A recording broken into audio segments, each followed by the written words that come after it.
Que a graça e a paz de nosso Senhor e Salvador Jesus Cristo esteja em cada coração. É com muita alegria que nós estamos aqui para mais uma videoaula. A nossa ferramenta disponibilizada no nosso site www.ieadelages.com.br. Convido você a visitar os nossos demais canais, estará aparecendo no rodapé, você pode acessar o YouTube, Facebook e também pelo Twitter. Você pode encontrar aí as nossas aulas, nosso material. Hoje nós estamos aqui para a lição de número 5, que tem como tema a evangelização urbana e suas estratégias. Uma lição importantíssima. Eu convido você a ficar conosco até o final da lição. Ela não é tão extensa, mas eu quero passar para vocês aqui várias maneiras de estratégias evangelísticas cujo qual a igreja pode executar. Existem vários tipos de estratégias, várias maneiras de executar a evangelização dentro do perímetro urbano, sabendo que hoje, na pós-modernidade, século XXI, o maior número populacional está concentrado dentro dos perímetros urbanos, o desafio é imenso, porque a igreja tem o dever de evangelizar o mundo todo. E hoje nós já sabemos que o maior número populacional está concentrado dentro dos perímetros urbanos. Então são as grandes metrópoles, os grandes centros. E esses locais, existem muitos desafios a serem enfrentados pela igreja. Porém, nós sabemos que nós temos o Senhor Jesus que está conosco. E tem um versículo na Bíblia que é muito mal interpretado por muitas pessoas. Quando a Bíblia diz assim, edificarei a minha igreja e as portas do inferno não prevalecerão contra ela. Todo mundo conhece esse versículo. Esse texto diz respeito a não a igreja ficar na defensiva, mas esse texto diz respeito à igreja ir na ofensiva.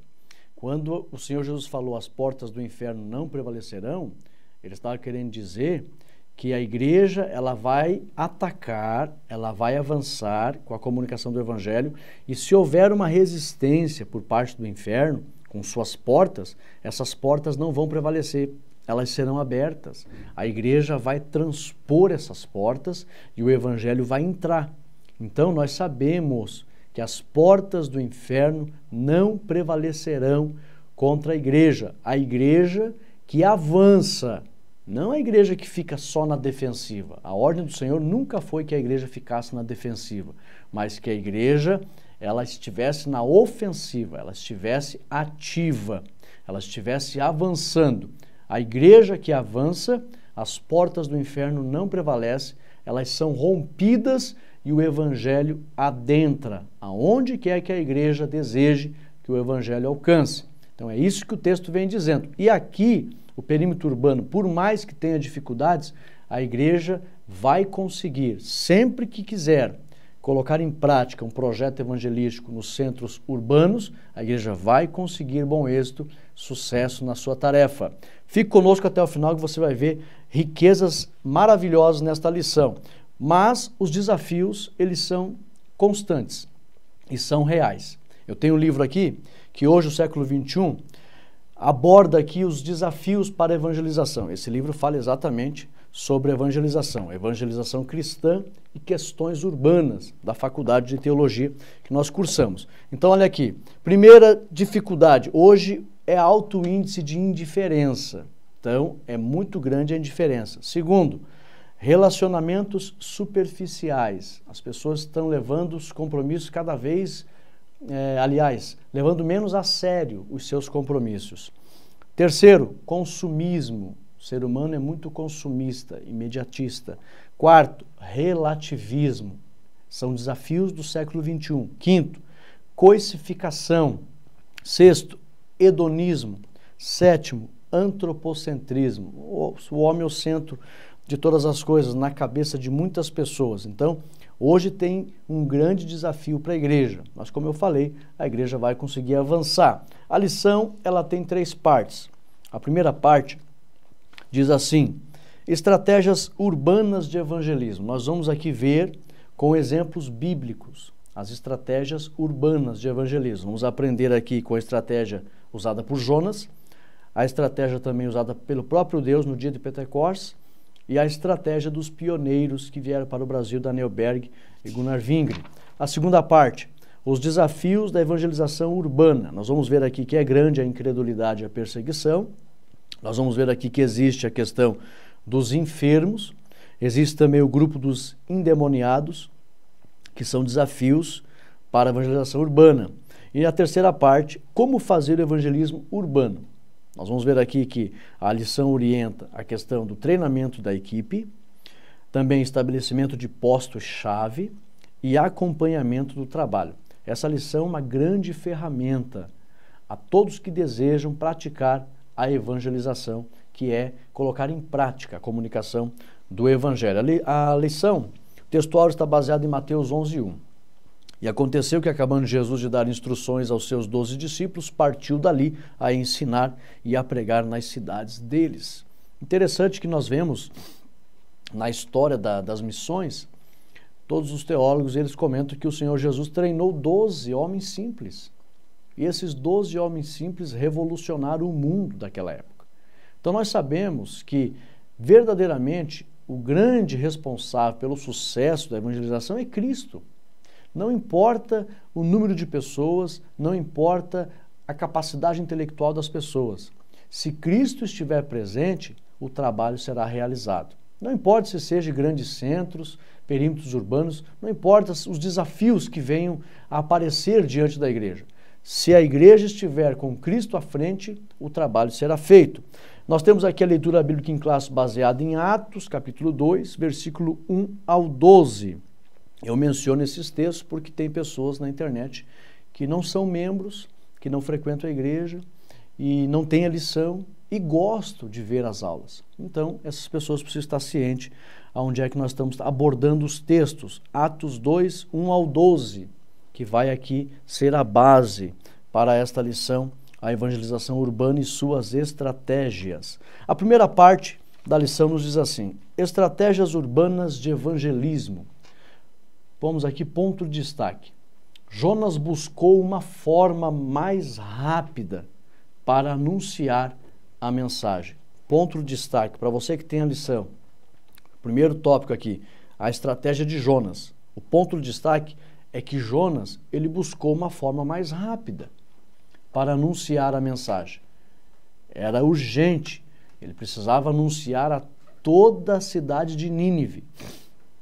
E ele precisava fazer isso dentro de um tempo rápido. Então ele buscou uma estratégia. Tá? Nós temos aqui subsídio teológico. Existem momentos em que Deus pede para atingir as massas. Tá? E hoje a evangelização, esse assunto aqui, Deus é Deus do indivíduo, mas Deus é Deus das multidões. Deus usa as pessoas para pescar com anzol, mas Deus também quer usar homens para pescar com redes. E ainda tem passagens na Bíblia que os barcos se ajudavam. Isso fala da cooperação das igrejas para alcançar as grandes massas. E hoje a lição vai falar aqui mais especificamente do trabalho para alcançar as massas. Tá? Não que não possa ser pregado individualmente, não. Nós vamos abordar também acerca disso. Mas aqueles que desejam alcançar as massas, nós temos aqui bastante estratégias para aqueles que desejam realizar o trabalho mais amplo, que era o caso de Jonas. E às vezes, presta atenção, existem momentos que Deus pede para atingir as massas, como Deus pediu para Jonas para pregar para toda a cidade de Nínive. Nós temos aqui, foi o caso de Jonas. Se tratando de evangelismo urbano, geralmente as ações se concentram em atingir as massas. Por isso, a importância de pontos específicos para a evangelização. Daí se faz necessário planejamento. Vocês lembram que nós tivemos aqui lição explicando o que é evangelismo e o que é evangelização? Quando você vê uma palavra que ela termina com a expressão ismo, o ismo denota planejamento, denota uma organização. Então, evangelismo fala de planejamento, de estratégias, de sistema. A palavra ismo denota sistema. Então, todo aquele que deseja comunicar o evangelho, ele precisa, primeiro, trabalhar a questão do planejamento, que está dentro do assunto de evangelismo. Então, não existe como você fazer um projeto de evangelização, que a palavra evangelização denota a ação em si, comunicar o evangelho, a prática da comunicação do evangelho, falar ele para as pessoas ou para as massas.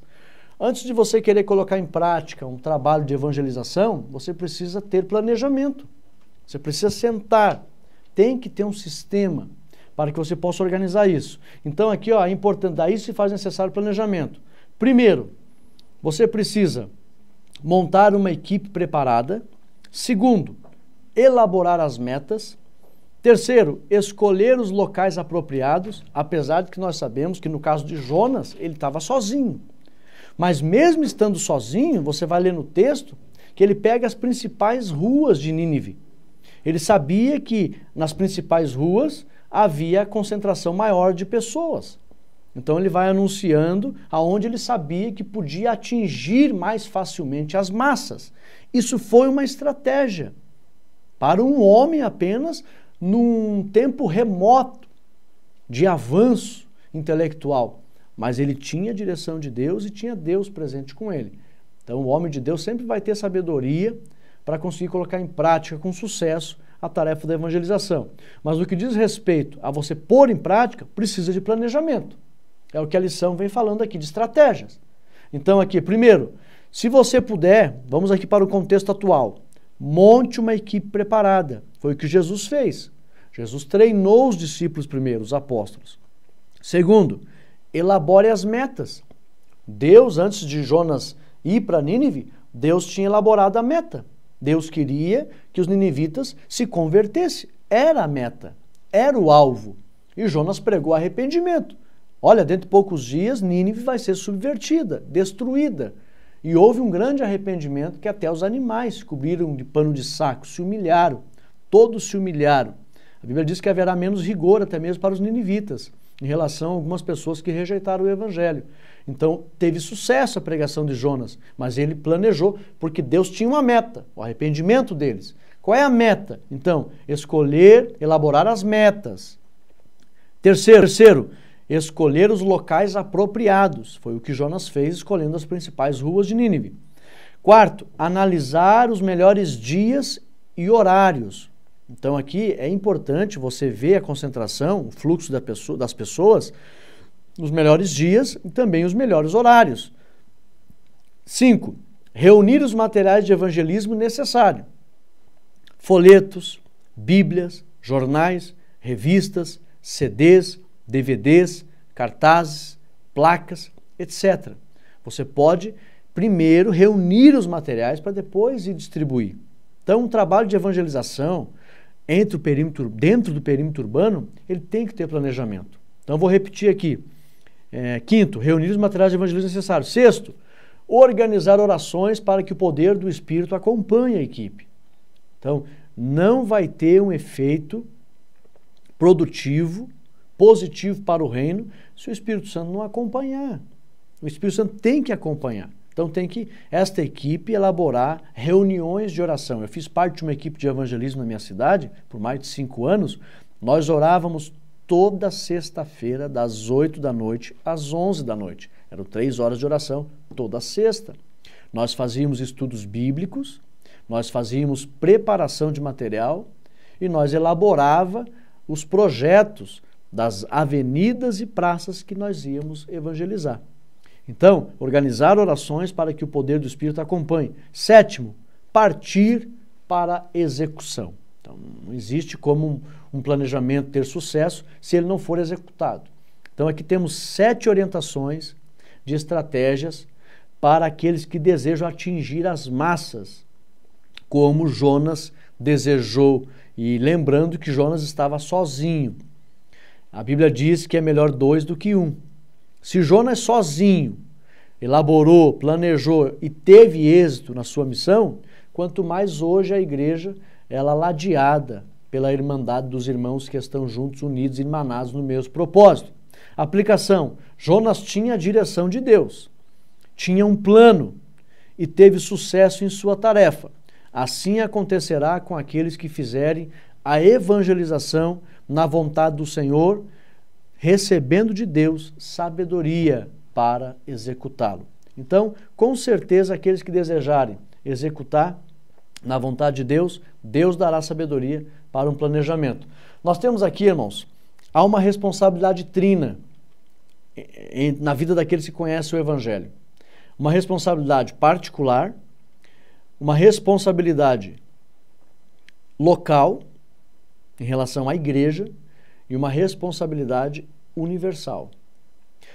A responsabilidade particular, cada cristão, ele precisa evangelizar a casa onde ele reside, ele precisa evangelizar a rua onde ele mora, ele precisa evangelizar no transporte que ele utiliza, evangelizar a escola onde ele estuda, o local onde ele faz as suas compras, onde ele tem o seu ciclo de relacionamento. Ele tem que estar ciente que foi ele que foi colocado por Deus neste ciclo de relacionamento para que o Evangelho seja anunciado. Nós não vivemos sem causa na face dessa terra. Então os cristãos precisam acordar para entender: sou eu que estou nesse contexto de relacionamento social, de convívio social nesta localidade. Então logo é a minha vida que Deus quer usar para evangelizar. Então é um compromisso pessoal. Então, onde você mora, na rua que você reside, o transporte que você pega, o local que você trabalha, a escola que você estuda, onde você faz suas compras, até mesmo o templo onde você congrega.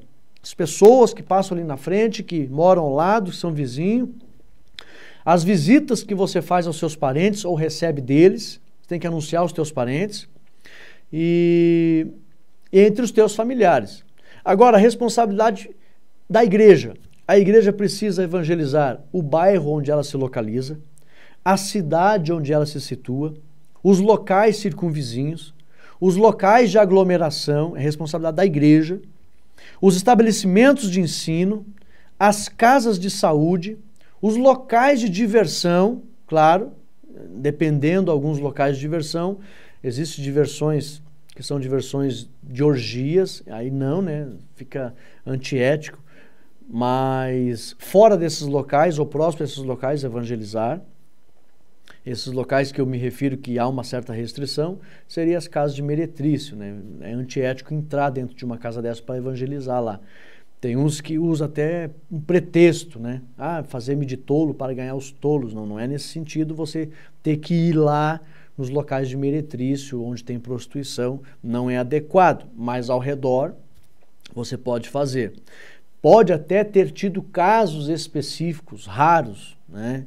Exceções da parte de Deus, pelo mundo afora aí, de alguém que fez um evangelismo e houve um sucesso para o reino de conversão, sem prejuízo para a pessoa que foi. São exceções, mas não é aconselhável.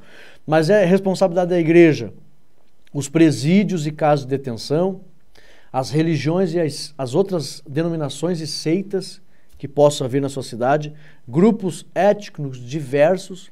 Nós temos agora aí essa leva de imigrantes que estão vindo para o Brasil do Haiti. Os brasileiros, a igreja precisa evangelizar os haitianos, né? Eu já tive o privilégio de cultuar a Deus com haitianos que estão sendo evangelizados, grupos étnicos diversos. Os desviados, é de extrema responsabilidade da igreja a evangelização dos desviados. Os grupos abastados, a elite da sociedade, ela precisa ser atingida, e às vezes tem pessoas que pensam, mas é difícil, são pessoas ricas, não vão dar ouvido. Eles são os que mais estão precisando. Muitas vezes a gente pensa que não, são os que mais estão com sede, porque nós sabemos que os bens materiais não matam a sede da alma. As pessoas ficam, muitas das vezes, iludidas com os bens materiais e estão com sede. Então, os grupos abastados, as áreas carentes da cidade. Agora, um compromisso da Igreja Universal, que é os confins da terra. Ela tem que evangelizar todo mundo, todas as nações, toda a criatura, todas as raças, todas as aldeias, todos os lugares, os confins da terra. Resumindo, o crente pode ganhar almas em sua casa, entre os familiares, entre os colegas, nas conduções, nas praças, de casa em casa, em todo lugar. Então, responsabilidade pessoal da igreja e da Igreja Universal. Evangelizar a todos, a tempo e fora de tempo. A parte 2, tópico 2. Então nós vimos aqui a estratégia, tópico 1, a estratégia de Jonas, que ele usou de sabedoria pegando as principais ruas da cidade para atingir o maior número possível de pessoas dentro de um espaço menor de tempo. Foi estratégia e deu muito certo. Isso que ele estava sozinho, né? Se hoje nós, antes de colocarmos em prática, buscarmos uma estratégia, um planejamento, pode ter certeza, colocando em prática, vai ter resultado. Tópico 2. A estratégia do Pentecostes. Ponto de destaque. Devemos aproveitar a concentração das massas. Subsídio teológico. Deus, que é o mentor da evangelização, sempre usou de estratégias para evangelizar as massas. Exemplo, para evangelizar a Ásia e a Europa, Deus plantou uma igreja na fronteira entre a Ásia e a Europa, que foi a cidade de Antioquia. Deus é sábio. Ele plantou a igreja ali, bem na fronteira, na porta da Ásia. Vinha da Europa, entrava na Ásia, tinha a igreja de Antioquia. Foi Deus que plantou aquela igreja ali, porque o fluxo, a multidão era imenso ali. Tá? Para evangelizar o Império Romano, Deus usou por meio de Paulo e as suas prisões, Deus usou Paulo para converter os soldados romanos. E os soldados romanos que se convertiam espalhavam o evangelho nas suas missões pelo império. Vários soldados romanos se convertiam e eles faziam então suas excursões militares pelo Império Romano e o evangelho foi se espalhando por todo o Império Romano. Deus teve uma estratégia, colocou Paulo entre os soldados, permitiu que Paulo fosse para lá. Paulo chega a dizer que ele era o preso do Senhor para anunciar o evangelho. Ele até dizia, eu estou preso, mas a palavra não está. E ele então evangelizava. Tudo estratégia. A igreja deve aproveitar as grandes concentrações e os grandes grupos para espalhar a semente do evangelho e com certeza haverá resultado positivo para o reino de Deus.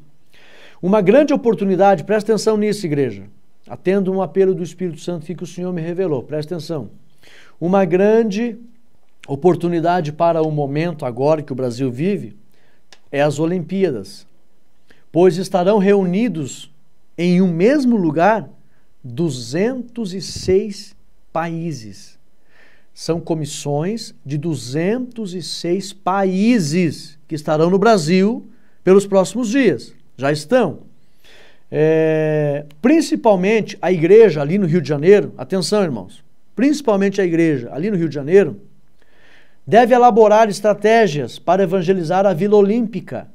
E com certeza, dali, da Vila Olímpica, depois que ela for evangelizada, o evangelho será levado a vários outros países, quando os atletas voltarem para casa. Então, os irmãos que estão no Rio de Janeiro, eles vão evangelizar lá. Outros cristãos que estão indo para lá, devem aproveitar também a chance de estar lá para evangelizar as pessoas que estão lá. Por favor, irmãos, divulgue isso nas igrejas. Tem vários cristãos que estão indo para lá, para as Olimpíadas. Eu espero que eles estejam também cientes de que precisam evangelizar aquelas pessoas. Então, agora os cristãos que não vão para lá e não terão condições de ir, devem interceder a Deus com muita oração por essa tarefa que vai ser realizada lá. Eu tenho certeza que o Espírito Santo levante, irmãos, nós não podemos deixar passar essa grande oportunidade. São 206 países que estarão concentrados ali na Vila Olímpica e nós temos que atingir essas massas, usando da mesma estratégia que Deus usou, como por exemplo aqui no dia de Pentecostes. O que Deus fez? Derramou o Espírito Santo no dia de Pentecostes, porque havia ali pessoas de várias regiões do mundo antigo daquela época. Estavam todos concentrados na festa de Pentecostes e Deus usou essa oportunidade. Meu Espírito será derramado ali, haverá a pregação do Evangelho, quase 3.000 almas aceitaram Jesus naquele dia e depois eles voltaram para as suas cidades, voltaram para as suas regiões. Há quem diga que irmãos voltando para Roma, a igreja lá em Roma nasceu por causa daquele dia. A igreja em Antioquia nasceu por causa desse dia. Irmãos africanos de Cirene que pregaram em Antioquia, que estavam ali naquele dia. Então, nós temos que aproveitar as oportunidades. Eu coloquei na aplicação aqui, não podemos perder as oportunidades. Devemos seguir a estratégia do Pentecostes, aproveitar a concentração das massas para pregar o evangelho. Se nós colocar em prática, funciona. O evangelho é aceito. Pode ter certeza. Jonas põe em prática, funcionou. Deus usou a estratégia do Pentecostes, aproveitou aquela massa de pessoas que estavam ali, funcionou. E nós também temos que aproveitar hoje. Hoje nós temos que aproveitar essa pangeia de pessoas que estarão reunidas ali no Rio de Janeiro. Nós temos que aproveitar essa oportunidade. A estratégia do Pentecostes, atingir as massas. Tópico 3, a estratégia dos pioneiros. Ponto de destaque. Sabemos que os pioneiros receberam de Deus uma estratégia geográfica. Subsídio teológico. É necessário seguir as mesmas estratégias que Deus usou para evangelizar o mundo na época da igreja primitiva. Deus usou para evangelizar o mundo na época da igreja primitiva e continuou usando no século XIX, no século XX, aliás, as mesmas estratégias. Uma estratégia geográfica. Foi o que aconteceu com Daniel Berg e Gunnar Wingre. Em Belém do Pará, eles tinham condições geograficamente de atingir todo o Brasil. Havia um fluxo de pessoas, principalmente comercial, para que o evangelho fosse espalhado.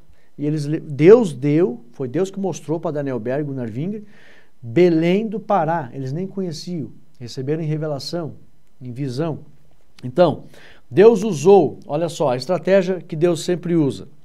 Deus usou fronteiras importantes, Deus usou cidades importantes, Deus usou comércios importantes, Deus usou grupos importantes, Deus usou festas importantes, tudo isso para atingir as massas e encher as redes. São estratégias que dão certo. Aplicação: se seguirmos os métodos de Deus, com certeza a pesca será maravilhosa. Lembra que Jesus disse: ide a mar alto. Então, mar alto significa ir ao encontro dos grandes cardumes.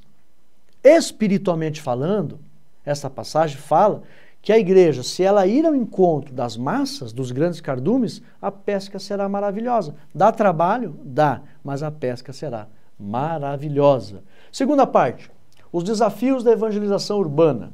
Primeiro tópico, incredulidade e perseguição. É um grande desafio, mas será vencido, porque as portas do inferno não prevalecem, a igreja rompe, as portas se abrem e o evangelho entra. Esse é o sentido do texto. Subsídio teológico. Devemos seguir o exemplo de Paulo, quando evangelizou a cidade de Corinto. Lá, Paulo enfrentou a incredulidade. Aliás, eu esqueci de falar o ponto de destaque. Ponto de destaque: é necessário pregar o evangelho genuíno e ter coragem, ousadia e perseverança na evangelização. Quando você lê aqui o primeiro tópico da segunda parte, incredulidade e perseguição, o ponto de destaque é isso aqui, ó. É necessário pregar o evangelho genuíno. Tem um evangelho falso que está sendo pregado aí que não está convertendo ninguém. Não converte ninguém. E outra coisa, esse evangelho falso que estão pregando por aí, só de facilidades, no primeiro vento de luta que essas pessoas enfrentarem, elas vão cair, elas vão tombar. Porque o evangelho da facilidade não converte as pessoas e não firma eles na fé. Eles não enfrentam tudo por amor ao reino. No primeiro vento, eles tombam. Tá? Então, tem que pregar o evangelho genuíno, o evangelho da salvação, do arrependimento, de servir a Cristo, de obedecer o evangelho e seguir o caminho da obediência, servindo ao Senhor. Eu costumo dizer que hoje muitas pessoas sabem que Deus existe, mas não conhecem nada da vontade de Deus. E outra coisa, eles querem morar com Deus, mas não temem a Deus. O que significa temer a Deus? Respeitar os limites que Ele impõe. As pessoas não querem respeitar limite, não querem ser limitado, querem viver desregrado. E hoje, largo é o caminho que conduz à perdição. Fácil de andar. As pessoas não querem mais renúncia. Tá? O Evangelho de Jesus Cristo é um evangelho de renúncia. Hoje não se prega mais a cruz. As pessoas têm que se crucificarem a cada dia, renunciar a si mesmo. Não é pregado mais isso. Mas o evangelho genuíno, quando for pregado, vai atingir o coração das pessoas para a conversão. Então tem que pregar o evangelho genuíno para Jesus aprovar o trabalho. Tem que ter coragem, não pode ser medroso, tem que ter coragem. Tem que ter ousadia, não ousadia para brigar, né? Para partir para a ignorância, não. Mas para ter entusiasmo, de avançar, tem que ser ousado, não desistir no primeiro obstáculo e perseverar. A evangelização só tem sucesso se haver perseverança. Subsídio teológico. Devemos seguir o exemplo de Paulo quando evangelizou a cidade de Corinto. Lá Paulo enfrentou a incredulidade dos sábios gregos, Paulo enfrentou a religiosidade dos judeus que lá moravam e Paulo enfrentou as heresias das seitas que lá existiam. Paulo, ele teve uma grande dificuldade em Corinto, mas nós sabemos que a igreja de Corinto se tornou uma das mais poderosas no poder do Espírito, com todos os dons do Espírito. Se tornou uma igreja grande e poderosa na unção do Espírito. Mas Paulo enfrentou grandes dificuldades. Para vocês terem uma ideia, os gregos diziam que Corinto era o olho de toda a Grécia. Eles diziam assim, ó, totius grossis lumen. Corinto é o olho de toda a Grécia. Então era uma cidade muito importante. E Paulo, ele conseguiu, com o amor, ele até orienta a igreja de Corinto, olha, não adianta falar um monte de língua, ter um monte de sabedoria, ter um monte de conhecimento, se não tiver amor. Paulo, então, pregou o amor. Paulo, os judeus religiosos que estavam lá, o apóstolo Paulo combateu com o ensino da palavra. E as seitas que estavam lá em Corinto, tinha o Acrocorinto, que era o templo de Afrodite, lá em cima do morro. Lá no templo de Afrodite, tinha 1000 sacerdotisas que faziam rituais de orgias para Afrodite com os viajantes que passavam ali em Corinto. Sabe qual era a oração dos cidadãos de Corinto? Eles olhavam para o monte onde estava lá o templo de Afrodite, no Acrocorinto, e eles levantavam a mão para cima e diziam, ó Afrodite, nunca deixai faltar prostitutas em Corinto. Naquela época, a expressão mulher coríntia, mulher corintiana, mulher coríntia, era mulher prostituta. Porque as mulheres de Corinto, a maioria era prostituta. Então era muito difícil, era uma seita terrível. Mas Paulo, com o evangelho de poder, ele pregou o amor, ele ensinou, e o poder do Espírito na vida de Paulo convencia as pessoas das seitas que lá moravam. E houve um grande crescimento. Olha só, Paulo pregou o amor, também investiu em ensino e foi usado com o poder do Espírito. Dessa forma, houve um grande crescimento do reino de Deus naquela cidade. Hoje, onde tem muita incredulidade e perseguição, se houver o evangelho genuíno, pregar o amor, viver o amor, ensino da palavra e a manifestação do poder do Espírito, haverá um grande crescimento do reino de Deus em qualquer lugar, mesmo tendo adversidade, incredulidade e perseguição. São estratégias que os homens de Deus usaram no passado e dá certo ainda nos dias de hoje. Aplicação: as portas do inferno não prevalecerão contra a igreja. Não importa se tem incredulidade e perseguição. Se a igreja pregar o evangelho genuíno, viver o amor, lutar para ensinar o evangelho e a palavra e ter o poder do Espírito, haverá um crescimento garantido. Tópico 2. Enfermos. Ponto de destaque. Os enfermos são grupos da sociedade que recebem com mais facilidade o evangelho. Por isso a igreja deve investir em trabalhos entre esses grupos. Irmãos, nós temos aqui na nossa cidade um trabalho de capelania no hospital. Toda quinta-feira nós fazemos culto ali no hospital e evangelismo no hospital. E estamos com um projeto agora para termos uma sala de atendimento pastoral de capelania, aliás, dentro do hospital, para dar assistência aos profissionais da saúde ali, não para atrapalhar o trabalho deles. É tanto que nós temos um curso de capelania e vamos fazer uma capacitação das pessoas que vão prestar serviço de capelão ali no hospital. Mas o projeto já está em andamento, são 4 apostilas que nós já preparamos, nós temos uma equipe de trabalho já treinada e toda quinta-feira nós estamos ali fazendo trabalho entre os enfermos. Uma coisa que eu pude detectar entre os enfermos, as pessoas que estão lá no hospital acamadas, irmãos, enfermas ou doentes, às vezes tem um enfermo lá. Qual é a diferença do enfermo e do doente? O enfermo, muitas das vezes ele pode ter uma enfermidade, mas não está doendo. E tem aquela pessoa que está sentindo dor. A pessoa que sente dor, ela está doente. E às vezes a pessoa tem uma enfermidade, mas não está doendo. Mas os dois casos são difíceis. E as pessoas que estão lá, ali, tem até o presbítero irmão Paulo costuma dizer, ali, num leito, cai por terra toda a vaidade do homem, cai por terra o orgulho do homem, cai por terra a soberba do homem, e ali o ser humano vê que não é nada. Agora, por último, fizeram antes do professor Girafales, mundialmente conhecido, que pertencia ao Chaves, e ele faleceu. A repórter entrevistou ele antes dele morrer e perguntou para ele, professor Girafales, do que o senhor sente mais saudade? Ela achou que ele ia dizer, sinto saudade do Chaves, nosso tempo de gravação, do auge. Não, o que ele respondeu foi o seguinte, o que eu sinto mais saudade é da minha saúde. Então note que quando a pessoa perde a saúde, ela perdeu tudo. Você não consegue viver sem saúde. Então, nesses locais onde estão os enfermos, já vou falar aqui onde eles estão, ali eles recebem com facilidade o Evangelho. Então é um local que tem que investir. Por isso, nós estamos fazendo. Mas oxalá que todas as igrejas, assim seja, que todas as igrejas, todas as cidades, todos os municípios, invistam na evangelização dos grupos que se encontram doentes, enfermos. Vamos aqui, ó.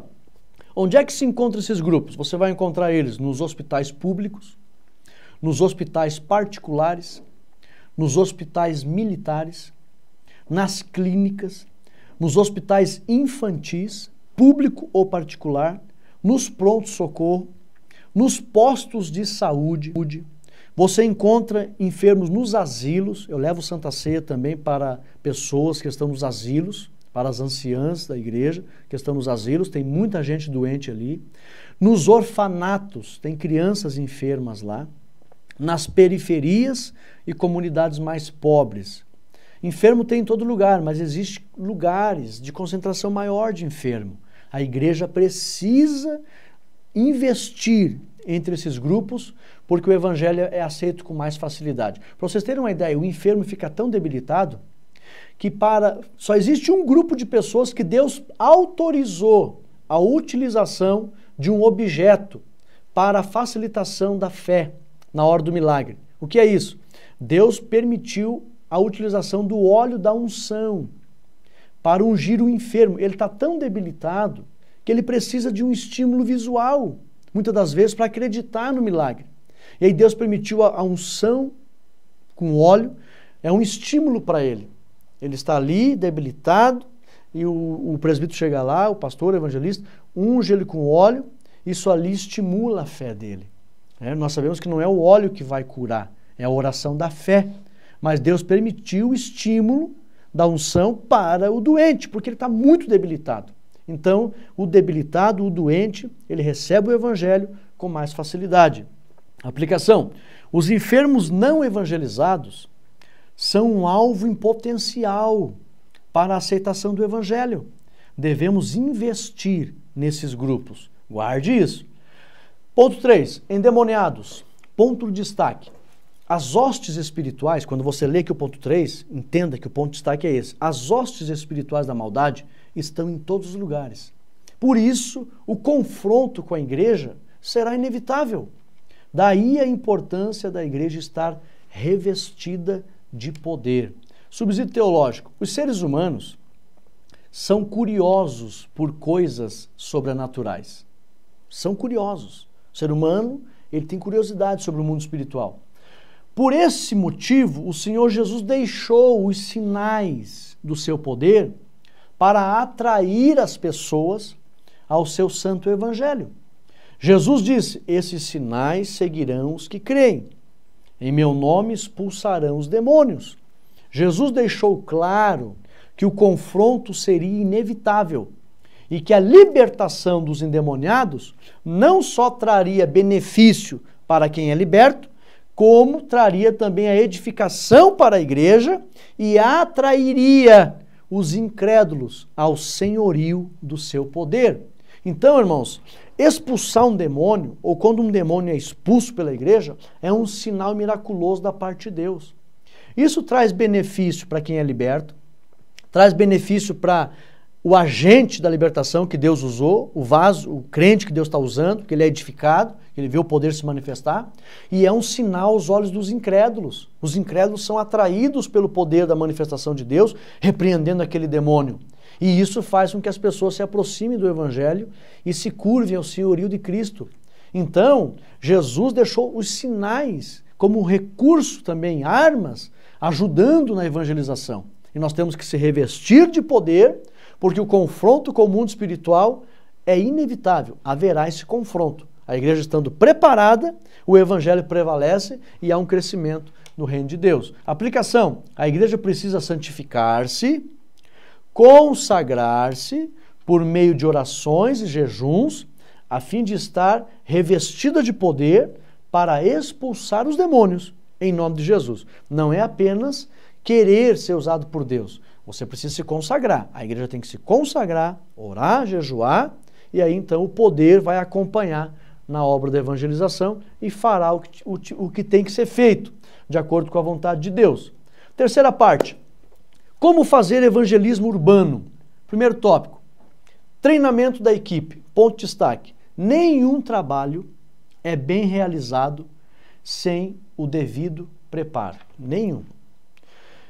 Subsídio teológico: os evangelistas vocacionados, na lição passada nós falamos sobre isso, os evangelistas vocacionados precisam organizar equipes e capacitações a fim de preparar a todos os envolvidos no trabalho da evangelização urbana perante as massas, para que eles possam trabalhar perante as massas. Então, os evangelistas vocacionados, eles têm que preparar as equipes e capacitá-las. Como é que eles podem fazer isso? É necessário fazer reuniões de oração, é necessário fazer reuniões de estudo bíblico, é necessário fazer reuniões de planejamento do trabalho. Então, precisa treinar a equipe com oração, com estudo bíblico e planejamento do trabalho. Aplicação: todas as igrejas que investirem em preparo e treinamento irão ter sucesso na evangelização. Por exemplo, é nessas reuniões de preparo que o evangelista vocacionado ensina aqueles que querem ajudar na evangelização que se pode evangelizar de várias formas. Anote aí, eu vou te dar 40 maneiras de você evangelizar. Primeiro, evangelizar em feiras livres. Segundo, ao ar livre. Terceiro, nos lares. Quarto, os hospitais. Quinto, com folhetos. Sexto, pelo telefone. Sétimo, através de jornais. Oitavo, através de cartas. Nono, através do púlpito. Décimo, evangelizar pessoalmente. 11º, evangelizar orando. 12º, através do rádio. 13º, com a própria vida. 14º, nos bares. 15º, nos restaurantes. 16º, com Bíblias e Novo Testamento. 17º, pela caixa postal. 18º, evangelizar nas filas de ônibus. 19º, evangelizar as campanhas, em campanhas. 20º, evangelizar os judeus. 21, evangelizar nos consultórios. 22, com postais. 23, com balões. 24, os vizinhos. 25, cadeias e prisões. 26, nas exposições. 27, nos conjuntos residenciais. 28, nos cemitérios. 29, evangelizar os espíritas. 30, evangelizar com garrafas e artesanatos. 31, evangelizar com adesivos. 32, evangelizar nos templos. 33, nos colégios. 34, através da escola dominical. 35, os militares. 36, os comerciantes. 37, os homossexuais. 38, as prostitutas. 39, os ateus. 40, evangelizar a todos, a tempo e fora de tempo. Em relação aos ateus, eu tenho um dado aqui, muito importante. Está crescendo o número de ateus no mundo. Olha assim, hoje, o ateísmo, só para você ter uma ideia, eu tenho aqui o homem e a mulher do século XXI, a dificuldade do perímetro urbano. Ateísmo. O ateísmo está aumentando cada vez mais no mundo. Por um lado, o homem alcança recursos científicos e pensa que é o todo-poderoso. Por outro lado, ele vê o fracasso da religião e fica decepcionado. Só em 1990 foi constatado que havia 233 milhões de ateus no mundo. Então, há grande necessidade de fazer treinamento de equipe para alcançar esses grupos. Materialistas, por incrível que pareça, em 1990 foi constatado que existe 866 milhões de pessoas que se declaram materialistas, que não acreditam no mundo espiritual. 886 milhões de pessoas. Então, olha os desafios que tem pelo mundo, sem contar o crescimento do satanismo, do ceticismo, dos problemas emocionais, da pobreza, tantos outros problemas que estão atingindo a sociedade do século XXI. Então, nós precisamos de estratégias, preparo de equipes. Tópico 2, estabelecimento de postos-chave. Isso aqui é muito interessante. Ponto de destaque. É necessário um ponto de partida estratégico para o início do trabalho na evangelização. Subsídio teológico. Exemplos de posto-chave. Primeiro, para um ponto de pregação e cultos em bairros ou em quadras não evangelizadas, deve-se usar de preferência uma casa de uma pessoa que já seja cristã, pois haverá facilidade do evangelho entrar naquela região. Um exemplo, o que significa o posto-chave? Se você quer colocar o evangelho numa região que ainda não está evangelizado, um bairro, uma quadra, uma cidade, procure alguém que já é um cristão. Nós temos um exemplo aqui na nossa cidade. Temos um bairro aqui que não tinha igreja evangélica, o bairro Vila Combone. Nós fizemos evangelismo ali de casa em casa. Encontramos um irmão que morava ali. Pedimos para ele ceder a casa, para fazer culto ali. Começou um ponto de pregação no culto daquele irmão. Hoje já tem uma igreja naquele bairro.